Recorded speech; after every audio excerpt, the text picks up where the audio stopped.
लिए हो? चलिए सुनिए, बताइए 1909 के भारत शासन अधिनियम को और किस नाम से जानते? पार्लियामेंटो सुधार। 1909 के भारत शासन अधिनियम को और किस नाम से जानते हैं?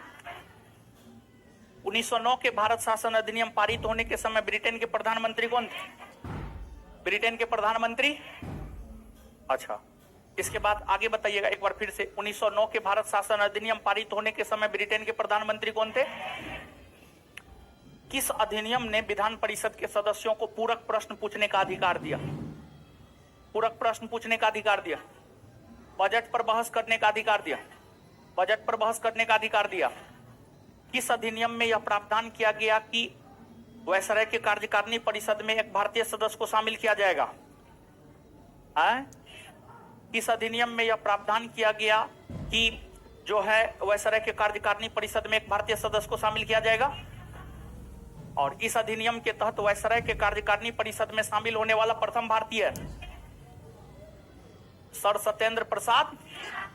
वायसराय के कार्यकारिणी परिषद में शामिल होने वाला प्रथम भारतीय सत्येंद्र प्रसाद। वायसराय के कार्यकारिणी परिषद में शामिल होने वाला प्रथम भारतीय।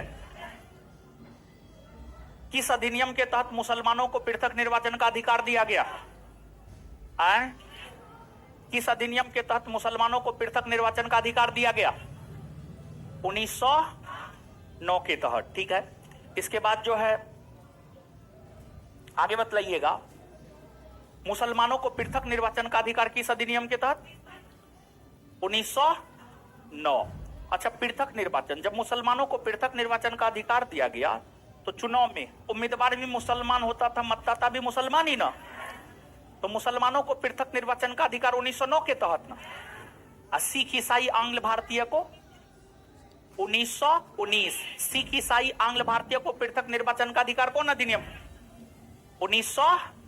दलित महिला मजदूर को 1900। दलित महिला मजदूर को पृथक निर्वाचन का अधिकार किस अधिनियम के? 1900।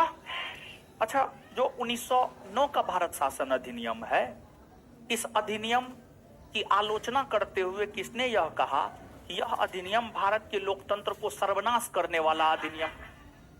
महात्मा। 1909 के भारत शासन अधिनियम को किसने यह कहा कि यह भारत के लोकतंत्र को सर्वनाश करने वाला अधिनियम? महात्मा। इस अधिनियम को लेकर किसने कहा कि यह अधिनियम भारत में उभरते लोकतंत्र का गला घोंट दिया? केएम। इस अधिनियम को लेकर किसने यह कहा कि यह अधिनियम भारत में उभरते लोकतंत्र का गला घोंट दिया? किसने कहा है? और इस अधिनियम के बाद इस अधिनियम को लेकर किसने यह कहा, किसने अपने खत में इस बात का जिक्र किया कि इस अधिनियम के जरिए हम नाक के मुंह में दांत बोरे हैं? Lord Minto. लॉर्ड ये तीनों स्टेटमेंट याद रखिएगा, पूछा जाता है। ठीक है, तो सुनिए एक मिनट।